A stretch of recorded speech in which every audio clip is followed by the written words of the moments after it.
के नबी ने क्या फरमाया कि जन्नत में आपका साथी बनना चाहता हूँ, साथी बनना मिलेगा या नहीं मिलेगा वो मैं बाद में बताऊंगा।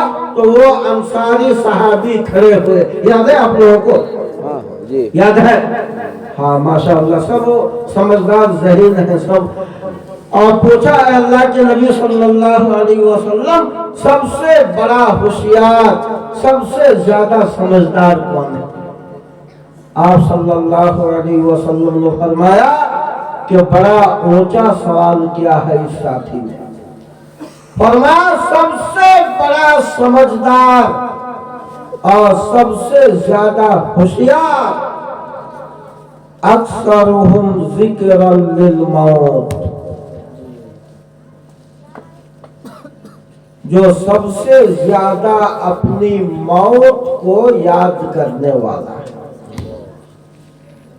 सबसे बड़ा होशियार कौन है? जो अपनी मौत को याद करे।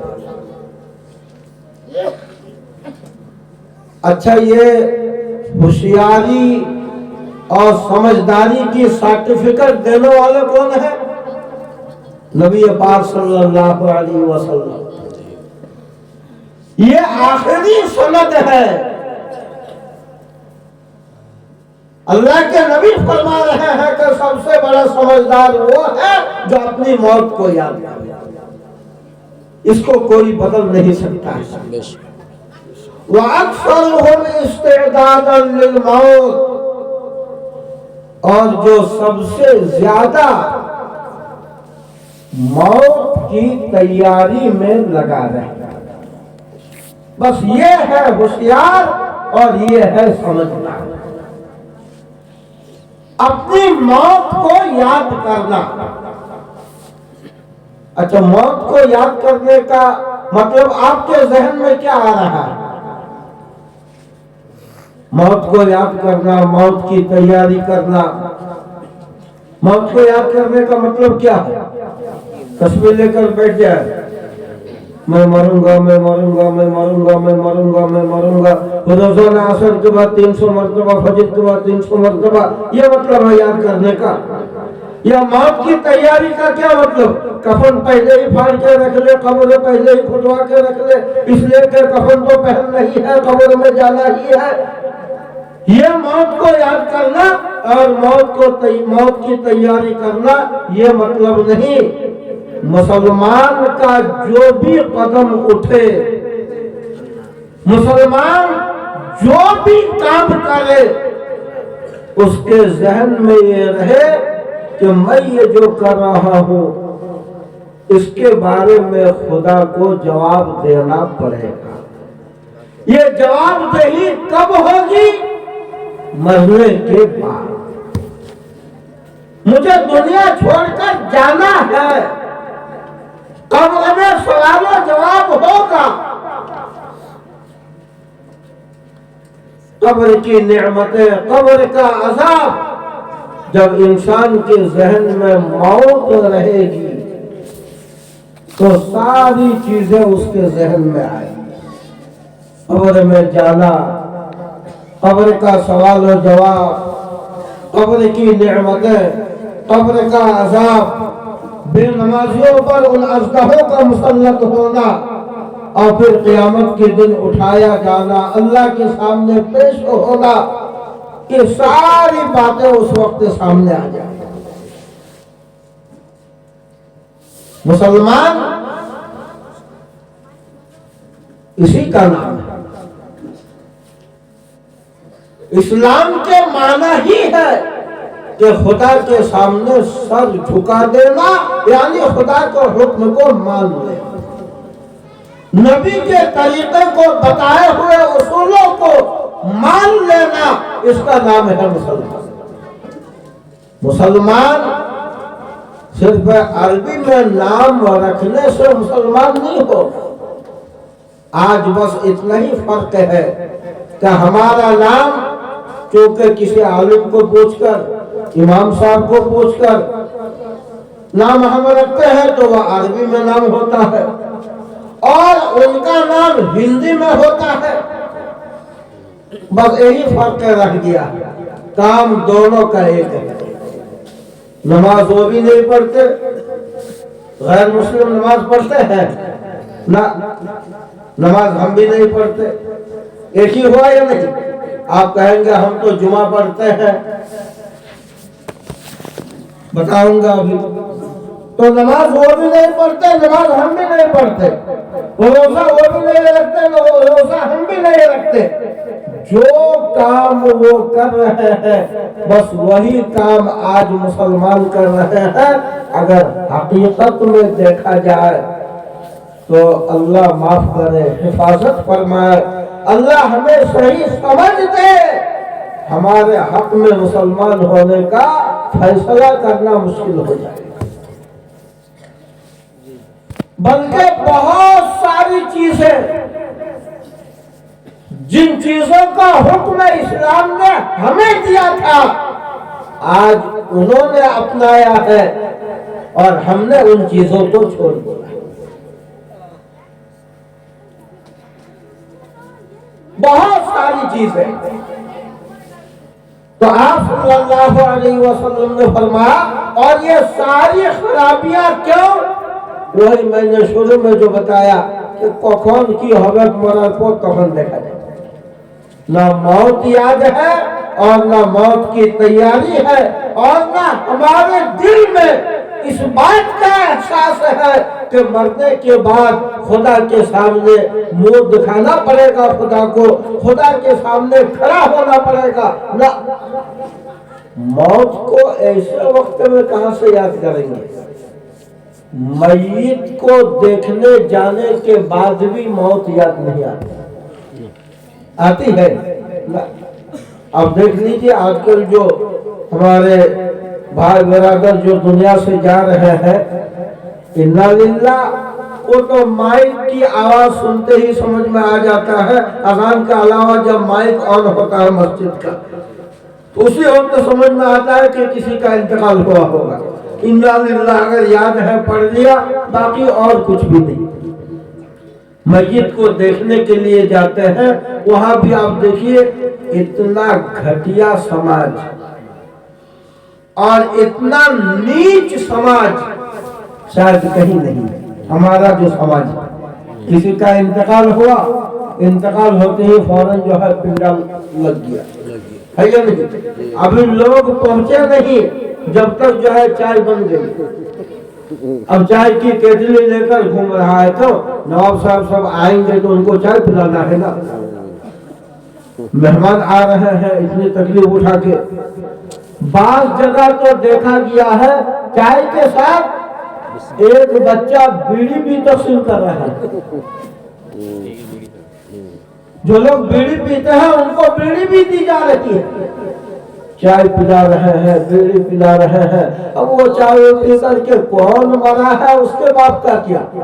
वो तो ना गेले की बोलने से जो न्याय से थे। আর এখন তো মরা ঘর ওরকম হয়ে গেছে যেরকম বিয়া ঘরে যায়, একজনকে যেতে হবে, যায় 100 টাকা দিয়ে খায় চলে যায়। তো মরা ঘরে বলছে কমসে কম একটু ছেলেও যা দেখতে যে ওর ঘর থেকে এসেছিল, ইও দেখাবার জন্য এসেছে, যে মরেছে ওর জন্য কিচ্ছু করার জন্য আসে না। আর সর্বপ্রথম মরার পর যে কাজটা হয় সেটা কি হয় বলো? अरे किसी का इंतकाल हुआ, सबसे पहले जो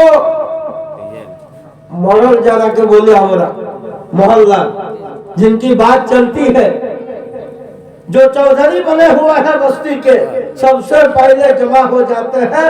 और उसके बाद क्या बात होती है? चावल कितना चाहिए, गोश्त कितना चाहिए, पता है या नहीं? इस्लाह मुआशरे का जलसा है ये।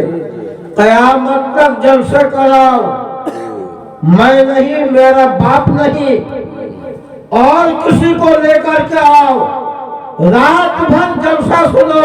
खुदा की कसम मुआशरे की इस्लाह नहीं होगी, समाज के अंदर सुधार नहीं आएगा मुसलमानों जब तक करने के लिए तैयार नहीं होगी। इस्लाम मुआशरा साइन बोर्ड में लिखने की चीज थोड़े। पोस्टर छपवाने से इस्लाह थोड़ा होगी। मुआशरा ये तो समाज का नाम है, और समाज में रहने वाले कौन है? हम। तो जब हम ही ना चाहेंगे कि समाज को हम दुरुस्त करें तो बोलने से होगा, मौलवी के कहने से भी नहीं होगा, रात भर जलसा सुनने से भी नहीं होगा, जब तक करने के लिए तैयार ना हो। बैठ गए सब, कितना चावल चाहिए, कितना गोश्त, और जो मरा है उसको एक टूटा हुआ तख्ता या टूटी हुई चारपाई जो किसी काम की नहीं, उसमें सुला के रख दिया। और एक बेकार आदमी মানে একজন এমন লোক যে গোষ্ঠ তো লাগবে, চালো ধুতে লাগবে, ওর দ্বারা চুলাও ধোকা হবে না, ওকে একটা চেয়ার নিয়ে বসান দিলে তুই যারা আসবে ওদেরকে চাদর তো উঠা, তো হালকা বটে, হালকা চাদর তো খালি ওদেরকে উঠায় উঠায় দেখাইতে থাকবে না, যেহেতু তুন তো কোনো কাজের নেই। যত বেকার কাজগুলো আছে ওগুলো তুই করতে পারবি না, ওগুলোর জন্য আমরা তো বেকার আছি। मोहल्ला मॉडल जरा वाले तो आछे, अब वो उठा के दिखाता रहा और इधर जो है चल रहा है। बहुत सारे लोग पहुंचते हैं, मैं तो हर जगह जाना होता है ना मेरा, ये मैं ऐसे ही नहीं आपको सुना रहा हूँ, अपने कानों से सुनकर पहुंचते ही वो किसी से पूछता है खबर कौन जगह, वो फौरन वहां पहुंच गया, जाकर के देख लिया जहाँ आइटम ठीक है। उसके बाद वो मेहमानों में घूमता फिरता है या नहीं, इसका घर उसका घर।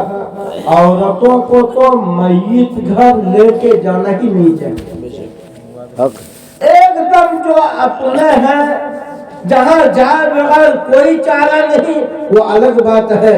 आज मय्यत घर में इन औरतों के जाने की वजह से जो बेहुरमती हो रही है वो शादी घर में भी नहीं हो रही। सही बात, हालांकि एकदम बेकार है, ना वो जनाजे में शामिल हो सकती है, ना मिट्टी दे सकती है, कुछ भी नहीं। लेकिन आज हर जगह मस्जिद घर में मर्दों से ज्यादा औरतों की भीड़ हो रही है। मोबाइल का जमाना है, इधर रूह निकली उधर जो है मोबाइल चालू हो गया, और हर जगह गाड़ी का भी इंतजाम है। पहले जमाने में तो साइकिल में खबर लेकर जाते थे, खबर देकर जाने वाले को जनाजा नहीं मिलता था जब तक मिट्टी हो जाती थी। अब तो जाने वाले का कोई सवाल नहीं, इधर जो है मोबाइल चालू हुआ, उधर गाड़ी बुक हुआ और सुबह ही निकल गए। एक ऑटो में 9 औरतें, सिर्फ उनको पहरा देने के लिए एक टट्टू को सामने बैठा दिया, एक मर्द खामोखा भीड़ लगाने के लिए, और रिश्ता भी कोई करीब का नहीं, वो फूफो की बेटी।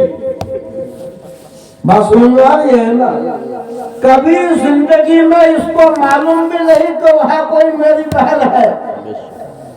वहाँ पहुँच गई, रास्ते में उस मरने वाले का कोई तस्वीरा नहीं, रास्ते में दुनिया की बातें, बकरियों को देखा तो बकरी की बात करने लगी, भेड़ों को देखा तो भेड़ की बात करने लगी, कहीं देखा कि धान बहुत हुआ है, मैं चले आदत बोल रहा चुप थे नहीं, ভাল কত ছাগল, ভাল কত ভেড়া, ভাল ধান কত হয়েছে, যাচ্ছে মনে ঘর। এখন বুবুরও খেয়াল নাই, মাসিও খেয়াল নাই, কে মরেছে ওটো মাথায় নাই, এই খালি ধান চাল গরু ভেড়া গোটা রাস্তা ওই করে গেল।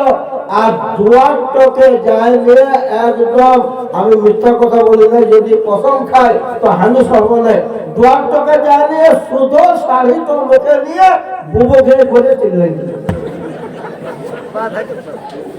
এদিকে ও বুবুকে বললে উধর বুবু স্টার্ট হয়ে গেল ভিতরে, একদম বেমতলব। দেখবে মেয়ে ছেলেটা আদত বটে, ওরা যখনই কাঁদে তখনই শাড়ির খোঁজ তো চোখে নেবে কে, কেন কি জন্য? পুরুষ মানুষ নেই কিছু না, মেয়ে ছেলে ধরলে কেন? তার মানে কেউ কানে নেই। সত্যি বলছি আমি তোমরাকে, কারো এক ফোঁটা আঁসু যায় নাই। ওটা যেমন কেউ দেখতে না পায়, ওটা লুকাবার জন্য চোখের ফোঁটো নিয়ে কেউ এক জায়গাও কাঁদে না। ফালতু মাইয়িত ঘরে ভিড়, আর তারপরে বেহরমতি কি হয়েছে, ওই হয়তো 5 মিনিট মাইয়িত ঘরে বসে, খোদার কসম করে বলছি, তারপরে পুরা গ্রামে পুরুষ মানুষটাকে লজ্জা লাগে, ওয়ারাকে সাইড দিতে হয়। আর ইয়ারা একদম বেহায়া বেশরম, কোনো পর্দা নাই, কোনো লেহাজ নাই। পুরা গ্রাম কোন কোন জায়গায় কুটুম আছে খুঁজে খুঁজে ঘুরে বেড়ায়। ও সবার ঘরে চা খাইলে আবার কি বলে, যাবার সময় দেখা করে যাবো, মানে আরেকবার চা খেয়ে যাবো। একটা ঘরে মাইয়িত হচ্ছে এখন, আর পুরা গ্রামে ই তো খালি মাইয়িতের জন্য ইন্না লিল্লাহ পড়বে, আর ইয়ার ইন্না লিল্লাহ পুরা গ্রাম পড়ছে।